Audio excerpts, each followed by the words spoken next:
기독교 강요 3권 제22장. 첫 번째, 은혜 받을 공로를 예지하시고 은혜 받도록 예정하신 것이 아님. 우리가 지금까지 취한 모든 입장에 대하여 적지 않은 반박을 가하는 사람들이 많다. 무엇보다 그들은 신자들에 대한 값없는 선택을 특별히 문제 삼는다. 그렇다고 해서 그것은 흔들리지 않는다. 보통 그들은 하나님이 사람들을 구별하실 때 그들 각자에게 어떤 공로가 있을 것인지를 예견하시고 그 예견에 따라서 그렇게 하신다고 판단한다. 하나님은 자기의 은혜를 받을 가치가 없지 않을 것이라고 예지하시는 자들은 택하셔서 자녀들의 자리에 세우시는 반면 천품상 악의와 불경건에 기울어져 될 것이라고 분간하시는 자들은 죽음의 저주에 내맡겨 두신다는 것이 그들의 논지이다.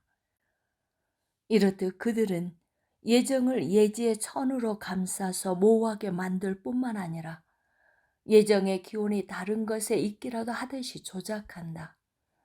흔히 받아들여지는 이 입장을 일반 사람들 뿐만 아니라 모든 세대에 속한 위대한 저자들도 지니고 있었다. 내가 이를 솔직하게 인정하는 것은 우리의 입장을 반박하는 곳에 그들의 이름이 인용된다고 해서 그들의 명분이 크게 훼손될 것이라고 추론하는 자들이 아무도 없게 하기 위함이다. 왜냐하면 예정에 관한 하나님의 진리는 너무나 확실하고 너무나 분명해서 사람들의 권위로 넘어뜨릴 수도 압도할 수도 없기 때문이다. 그러나 다른 사람들은 성경에 정통하지도 않고 아무 동의도 이끌어낼 수 없을 만큼 무가치함에도 불구하고 사악함을 가지고 이 건전한 교리를 중상한다. 그들의 주제 넘음은 참을 수 없는 정도이다. 왜냐하면 그들은 하나님의 자기의 뜻에 따라 어떤 사람들은 선택하시고 다른 사람들은 배제하신다는 것에 대해서 반기를 들고 그에게 대항하기 때문이다. 그러나 만약 사실 자체가 알려졌다면 하나님에 맞서서 다투는 것이 무슨 유익이 있겠는가? 우리는 실제적으로 명백히 알려지지 않은 것은 어떤 것도 가르치지 않는 바, 하나님은 자기가 원하시는 자들에게 자기의 은혜를 거저 베푸심에 있어서 항상 자유로우셨다. 무슨 까닭에 아브라함의 후손이 다른 사람들보다 뛰어난 명망을 지니게 되었는가? 나는 그 원인이 하나님 밖에서 발견된다고 여기지 않는다. 만약 그렇다면 이런 질문을 하지 않을 것이다. 우리를 대적하는 자들에게 왜 그들이 소나 양이 아니라 사람인지에 대해서 대답하게 해보자. 하나님은 그들을 개 모양으로 빚으실 수 있는 권세를 수중에 지니셨으나 그렇게 하지 아니하시고 자기의 형상으로 조성하셨다. 그들은 야수들이 자기의 처지가 구별되는 것이 부당하기라도 하듯이 하나님과 논쟁하려고 든다면 이를 허용할 것인가? 확실히 그들이 아무 공로도 없이 특권을 얻게 된 것이 하나님의 자기 판단의 척도를 쫓아 다양하게 자기 은총을 나누어 주시는 것보다 더 공평하다고 할 수 없다. 만약 그들의 초점을 옮겨 개인들 각자에 대한 예정에 주목하면서 괜히 그것이 불공평하다는 점을 빌미로 삼아 선택의 교리에 대한 혐오를 더욱 노골적으로 드러낸다면 적어도 우리는 그리스도의 예를 통하여 그들에게 두려움을 갖게 해서 그들이 이 고상한 비밀에 대하여 할 일 없이 수다를 떠는 것을 그치도록 해야 할 것이다. 그리스도는 다윗의 씨로부터 죽을 사람으로 잉태되신다. 그가 바로 그 태중에서 천사들의 머리, 하나님의 독생하신 아들, 아버지의 형상과 영광, 세상의 빛과 의와 구원이 되신 것이 어떤 덕성들에 따른 공로 때문이었다고 그들은 말할 것인가? 아우구스티누스는 다음과 같이 사려 깊은 충고를 한다. 우리는 교회의 머리이신 바로 그 안에서 가장 빛나는 값없는 선택의 거울을 지니고 있기 때문에 그 지체들 가운데 속한 우리는 그것에 대해서 어떤 어려움도 겪지 않는다.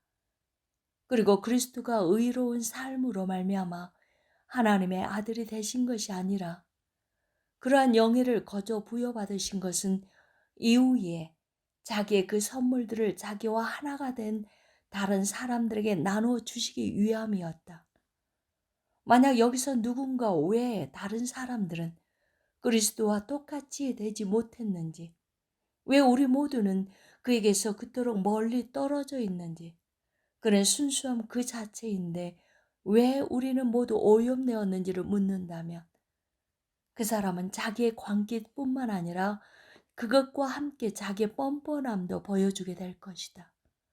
그들은 선택하고 유기하는 자유로운 권리를 하나님에게서 박탈하려고 안간힘을 다 쓰고 있는 모양인데, 그렇다면 동시에 그리스도께 부여된 것도 빼앗아 갈 수 있는지 나도 보도록 하자. 이제 우리는 성경이 사람들 각자에 대해서 선포하고 있는 것에 주의를 집중해야 할 필요가 있다.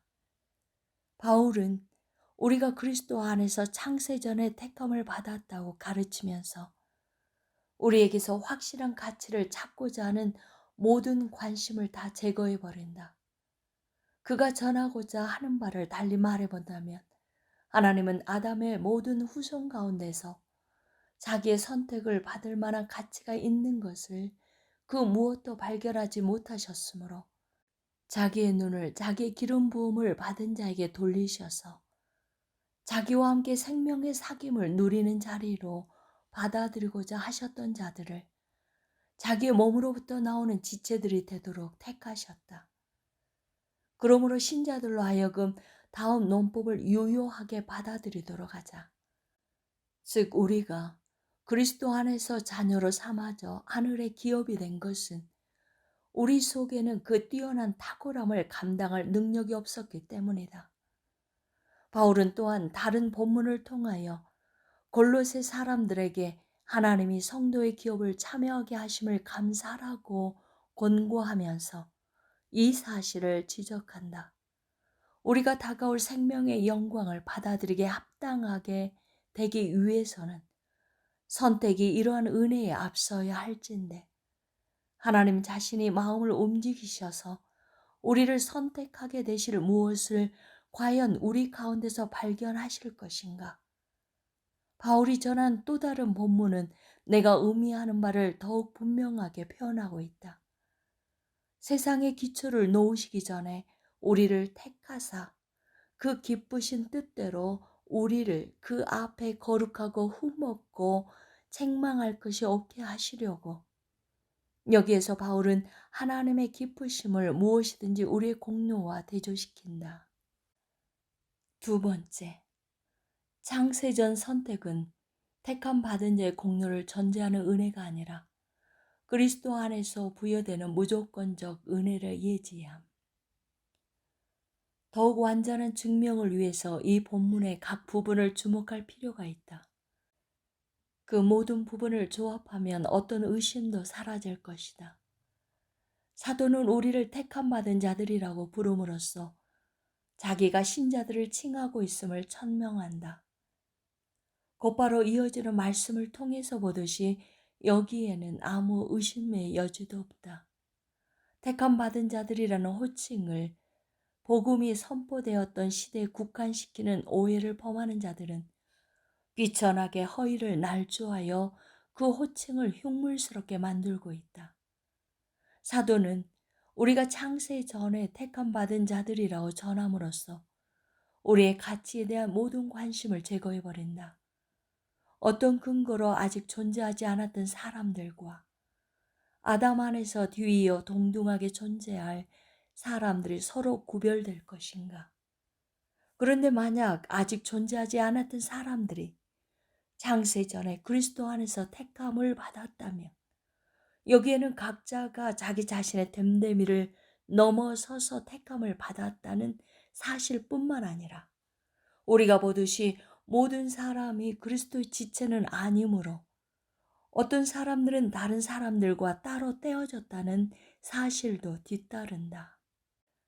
이와 더불어 그들이 거룩하게 택함을 받았다는 사실은 선택을 예주로부터 이끌어내는 오류를 분명하게 반박한다. 왜냐하면 바울은 사람들에게 있는 덕성은 무엇이든지 선택의 결과라고 외치고 있기 때문이다. 이제 이에 대한 더 고차적인 원인을 찾아보고자 한다면 바울은 하나님이 이를 그렇게 예정하신 것은 그 기쁘신 뜻대로 하신 것이라고 대답하고 있음을 상기하자. 이 말씀으로써 사도는 사람들이 자기들 마음속으로 상상하는 자기들의 선택을 위한 모든 수단을 제거하고 있다. 하나님이 영적인 삶을 위하여 부여하시는 모든 은총은 바울이 가르치듯이 오직 다음 한 가지에서, 즉 하나님은 자기가 원하신 자들을 선택하셨고 그들이 태어나기도 전에 그들을 위하여 자기가 그들에게 부여하고자 원하신 은혜를 개별적으로 쌓아 두셨다는 그 원천에서 흘러나온다. 세 번째, 거룩해서가 아니라 거룩해 주도록 택함을 받음. 하나님이 기뻐하시는 뜻이 다스리는 것은 어디든지 행위에 대한 고려가 미칠 수 없다. 실로 여기에서 추구되는 것은 무엇을 대조하고자 함이 아니다. 바울이 다른 곳에서 설명하듯이 이는 다음과 같이 이해되어야 한다.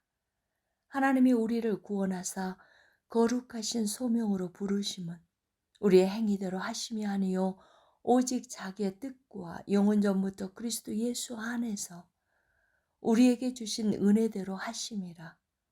우리가 이미 제시했듯이 거룩하고 흠이 없게 하시려고라는 말씀이 뒤따름으로써 이에 대한 모든 의심에서 우리가 벗어나게 된다. 만약 그는 거룩하게 될 것을 예견하셨기 때문에 선택하셨다라고 말한다면 당신은 바울의 어순을 뒤바꾸게 될 것이다. 이러함으로 당신은 만약 그가 우리를 거룩하게 하시려고 우리를 선택하셨다면 그는 우리가 그렇게 될 것이라고 예견하셨기 때문에 선택하신 것이 아니다라고 온당하게 유추할 수 있을 것이다. 왜냐하면 경건한 사람들이 선택으로부터 거룩하게 되는 데 이른다는 것과 행위를 원인으로 삼아서 선택에 이르게 된다는 것, 이 두 가지는 서로 상충하기 때문이다. 그들은 주님이 선택의 은혜로서 선행하는 공로들에 보상하시는 것이 아니라 미래의 공로들에 대하여 선택을 용인하신다는 변명거리를 내세워 자주 억지를 부리지만 그저 헛될 뿐이다. 왜냐하면 신자들이 거룩하게 되게끔 택함을 받았다고 말하는 것은 그들 안에 있게 될 거룩함이 선택으로부터 유래되었다는 것을 함의하기 때문이다. 선택에서 유래된 것들이 선택의 원인을 제공했다고 말하는데 무슨 일관성이 있겠는가? 나아가 이후에 바울은 그가 말한 것을 확정이라도 하듯이 그 기쁘신 뜻대로 그의 기뻐하심을 따라라고 전한다. 왜냐하면 그의 기뻐하심을 따라라고 말하는 것은 하나님이 작정하실 때 이유로 삼는 것은 그 자신밖에 없다는 것과 같은 의미를 지니고 있기 때문이다. 그러므로 선택의 전체 핵심은 우리가 하나님의 은총을 찬송하게 하려는 데 있다는 말씀이 곧바로 덧붙여진다. 말할 나위도 없이 만약 선택이 값없이 부여된 것이 아니라면 그것과 관련하여 오직 하나님의 은혜만을 선포하는 것은 마땅치 않을 것이다. 만약 하나님이 자기 백성을 선택하시는 데 있어서 각자의 행위가 어떻게 될 것인지를 고려하신다면 그것은 값없이 주어지는 것이 아니게 될 것이다. 그러므로 그리스도가 자기 제자들에게 하신 너희가 나를 택한 것이 아니요 내가 너희를 택하여 세웠나니 라는 말씀은 모든 신자에게 일반적으로 작용한다.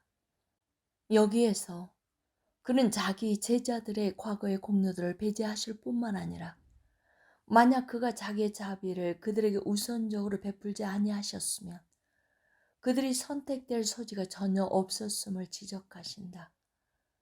그리고 바울이 전한 누가 주께 먼저 드려서 갚으심을 받겠느냐라는 말씀은 어떻게 이해되어야 하는가? 여기에서 사도는 하나님이 자기의 선하심을 사람들의 어떠함보다 앞세우시고 그들에게서 자기를 기쁘시게 할 것은 과거의 것이든 미래의 것이든 그 무엇도 찾지 않으신다는 사실을 보여주기를 원한다.